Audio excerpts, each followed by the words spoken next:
നമ്മൾ ചക്കക്കുരു cake fresh ആക്കിയിട്ട് ഇട്ടിട്ടുണ്ട്. പിന്നെ അതിലേക്ക് വെള്ളം ഒഴിച്ചു. പിന്നെ മാങ്ങയും പച്ചമുളകും അതിലേക്ക് ഇട്ടു. പിന്നെ മഞ്ഞൾപ്പൊടി ഇട്ടു കേട്ടോ. ഇനി 1 ടീസ്പൂൺ മല്ലിപ്പൊടി ഇടണേ. ഇനി ആവശ്യത്തിന് ഉപ്പ് ഇടുന്നുണ്ട് കേട്ടോ.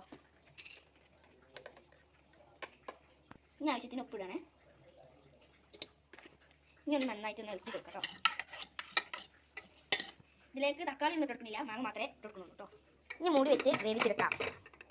ഇനി ഈ തേങ്ങയിലേക്ക് നമ്മൾ ഇട്ടിട്ടുള്ള ഉള്ളിയും വലിയ ജീരകമാണ് ഇട്ടിട്ടുള്ളത്. ഇത് നമുക്ക് മിക്സിയിൽ അരച്ചെടുക്കാം. ചക്കക്കുരൊക്കെ വന്ന് നമ്മൾ തുറക്കുകയാണ്. അതിനൊക്കെ നന്നായി ഇട്ട് കൊടുക്കട്ടോ. ചക്കക്കുരു നല്ല വന്ന് നമുക്കിതിലേക്ക് തേങ്ങ അരച്ച് പാരാം കേട്ടോ.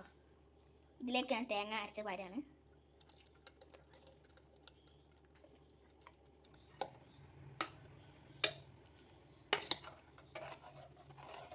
ഇതൊന്ന് തിളപ്പിച്ചെടുക്കാം കേട്ടോ. ഇനി നമുക്ക് കറി ഒന്ന് വറവിട്ടെടുക്കാം. നമുക്ക് ഇതിലേക്ക് വെളിച്ചെണ്ണ ഒഴിക്കാം. അപ്പോൾ നമ്മൾ ഇതിലേക്ക് കടുക് ഇട്ടെടുക്കണേ. കരിവേപ്പില ഇട്ടെടുക്കണേ കേട്ടോ. നമ്മൾ ചക്കക്കുരു കറി ഇവിടെ റെഡി ആയിട്ടുണ്ട്. എല്ലാവരും ട്രൈ ചെയ്യാം.